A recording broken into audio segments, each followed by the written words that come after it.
distinct pleasure to invite the respected chairman, Rajendra Krishna, to deliver the welcome address.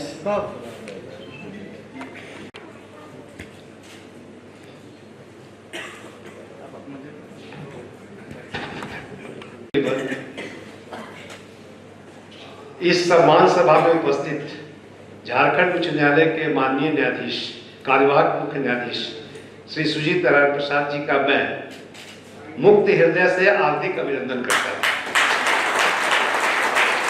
साथ ही यहाँ उपस्थित DISE पर माननीय न्यायाधीश श्री रंजन मुखोपाध्याय जी, माननीय न्यायाधीश डॉक्टर एस.एल. पाठक जी, माननीय न्यायाधीश राजेश शंकर जी, माननीय न्यायाधीश श्री अनिल कुमार चौधरी जी, माननीय न्यायाधीश श्रीमती अनुभा रावत जी, बार काउंसिल के माननीय chairman Rajesh Kumar Shukla ji, vice chairman माननीय Prashant Kumar Singh ji, member bar council of India, यहाँ पर उपस्थित सभी माननीय सदस्य झारखंड स्टेट बार काउंसिल, हमारे सभी माननीय justice Pradeep Kumar Srivastava ji, justice Navneet Prasad ji, justice Sanjay Dwivedi ji, justice A K. Rai ji, justice Sanjay Prasad ji, सभी हमारे एसोसिएशन से आए हुए विद्वान अध्यक्ष और महासचिव, हमारे झारखंड एडवोकेट एसोसिएशन से मिसेस ऋतु कुमार जी, मिस्टर नवीन कुमार जी और अन्य सभी प्रेस मीडिया, सभी विद्वान रजिस्ट्रार जनरल जी, सभी रजिस्ट्रीज के मेंबर, सभी staff of the Jharkhand state bar council और आए हुए सभी अधिवक्ता का मैं आज के दिन इस शुभ अवसर पर सबका स्वागत करता हूं।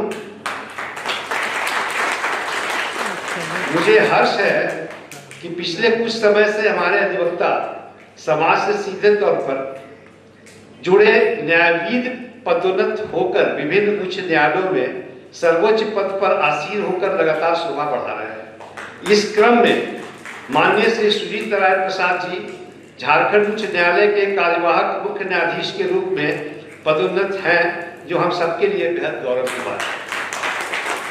हमारे लिए खुशी की बात है कि हम लोगों के परिवार से कोई व्यक्ति इतने ऊंचे पद पर अपनी सेवा देने हेतु प्रतिष्ठित हुआ है, तो यकीनन यह हमारे अधिवक्ता समाज के लिए सम्मान की बात है।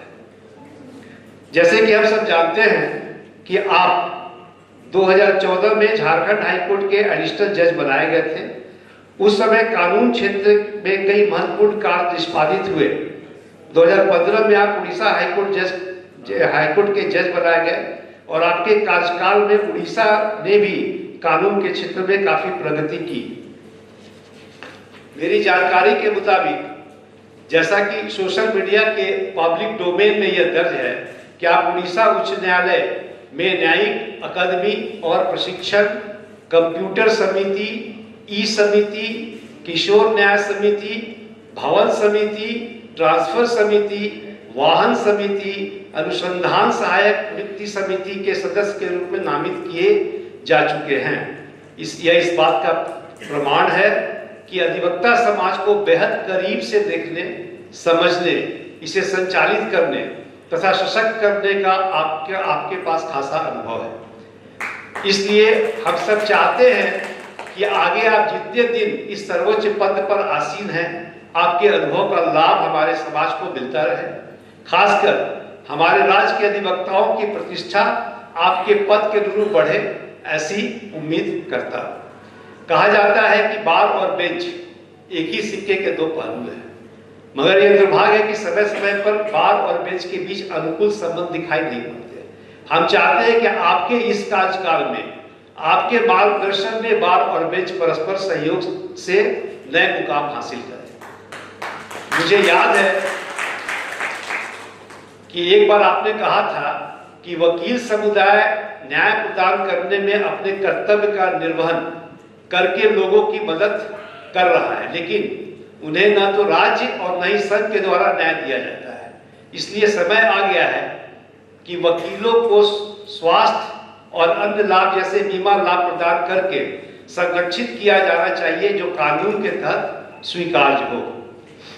माननीय, आपके इस कथन के पश्चात वकीलों को सुविधा मुहैया कराने के प्रयास को गति मिली और अधिवक्ताओं को जो भी सुविधाएं मिली हैं उनमें आपके प्रयास की बड़ी भूमिका है। जब आप झारखंड हाईकोर्ट में सर्वोच्च पद पर आसीन हुए हैं तो विश्वास है कि अधिवक्ता समाज के कल्याण के अन्य अधूरे कार्य भी पूरे किए जाएंगे। अब आज चूंकि एक ऐसा अवसर है जिसमें अधिवक्ता की जो समस्या है तो उसको थोड़ा सा एड्रेस कर देना चाहते हैं, ताकि हमारे कार्यकारी मुख्य न्यायाधीश और हमारे सभी ऑनरेबल जो जस्टिस हैं वो इस पर थोड़ा सा इसको सॉल्व करने के लिए थोड़ा सा अपना प्रयास दें, ताकि अधिवक्ताओं की बहुत सी समस्या का समाधान हो सके। एक दूसरे और जरूरी कार्य की तरफ माननीय का ध्यान आकृष्ट करना चाहूंगा। यह है कि सरकार के द्वारा अधिवक्ताओं को छोड़कर अन्य कुछ प्रॉब्लम, सर कुछ समस्या है। अब समस्या को आप कैसे लीजिएगा आपको नहीं पता है, लेकिन यह अधिवक्ता की समस्या है। अन्य लोगों को जमीन उपलब्ध कराया गया है जहां कॉलोनी बसाने के लिए स्थान दिया गया है। ऐसे ही एक व्यवस्था अधिवक्ताओं के लिए राज्य के हर जिले में होनी चाहिए, क्योंकि अधिवक्ता समाज किसी जाति या धर्म विशेष के रूप में नहीं बल्कि विशुद्ध प्रजातंत्र के प्रतिनिधि के रूप में पहचाना जाता है।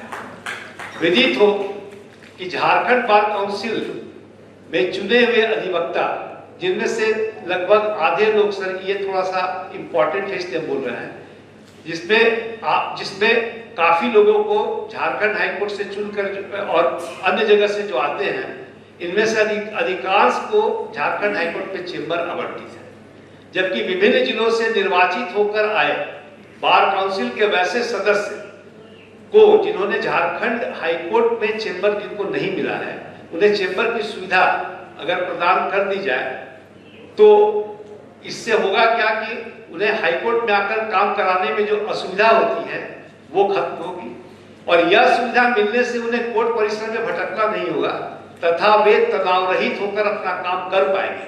इससे पूरे राज्य के अधिवक्ता समाज में एक अच्छा संदेश आएगा। साथ ही झारखंड अधिवक्ता भवन का निर्माण, अधिवक्ता कॉलोनी बसाने की बात, सभी जिलों के सिविल कोर्ट में न्याय भवन के साथ अधिवक्ताओं के लिए जिला बार भवन के निर्माण का भी आग्रह आपसे है।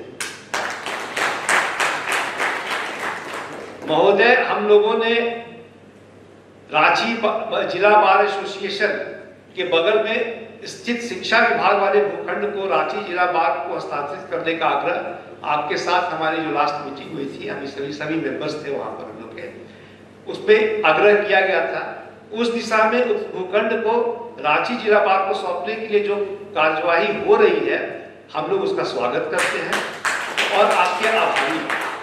राज्य के सभी सिविल कोर्ट में भी कई कार्यों के किए जाने की जरूरत है जो आपके कार्यकाल में पूरे हो जाए तथा राज्य के बार में जो भी अन्य अधूरे कार्य हैं वे भी पूर्ण हो जाए तो राज्य के अधिवक्ता आपके आभारी रहेंगे। ऐसा लगता है मानो सभी कार्य शायद आप जैसे ऐतिहासिक व्यक्तित्व की राह देख रहा है। माननीय, आपके द्वारा संज्ञान लेते हुए विभिन्न बार एसोसिएशन की मूलभूत सुविधाओं एवं अन्य जरूरतों को ध्यान में रखते हुए दिशा निर्देश दिया गया है एवं जानकारी मांगी गई है। यह आपकी दूरदर्शिता और उत्कार्यों के प्रति संवेदनशीलता को दर्शाता है। महोदय, आगे आपसे आग्रह है कि राज्य के विभिन्न न्यायालयों में कार्य कर रहे अधिवक्ताओं को उनके कार्यस्थल पर जहां जहां बार भवन की सुविधा नहीं है वहां माननीय के द्वारा आधुनिक सुविधाओं के साथ बार भवन बनाने की दिशा में कार्य को गति मिले तथा जहां बार भवन नहीं है वहां भवनों को आधुनिक सुविधाओं से लैस किया जाए। माननीय, बार भवनों एवं न्यायालयों में जहां वॉशरूम नहीं है, विशेषकर महिलाओं के लिए इसकी नितांत आवश्यकता है। अतः महिला और पुरुष दोनों के लिए वॉशरूम की सुविधा होनी चाहिए। साथ ही वैसे महिलाएं जहां चाहे वह अधिवक्ता हो, वकील हो या अन्य आगंतुक, अगर वे दुधुए बच्चे के साथ कोर्ट में आती हैं तो उन्हें स्तनपान कराने में काफी असुविधा होती है, क्योंकि इसके लिए कोई भी अलग से स्थान उपलब्ध नहीं कराएगा। इसलिए आपसे आग्रह है कि स्तनपान कराने के लिए महिलाओं को अलग से एक स्थान दिया जाए ताकि उन्हें परेशानी न हो और अधिवक्ता समाज एवं अन्य महिलाओं की प्रतिष्ठा बढ़े। कृपया इसे प्राथमिकता के तौर पर संज्ञान में लिया जाए। माननीय, रांची जिला बार के अधिवक्ता को जो पिछले दिनों निर्मम हत्या हुई उस पर आपने स्वतः संज्ञान लेते हुए PIL दर्ज कर कार्रवाई एवं अधिवक्ताओं की सुरक्षा के प्रति आपने जो सजगता दिखाई, इसके लिए राज्य के सभी अधिवक्ता आपके आभारी हैं।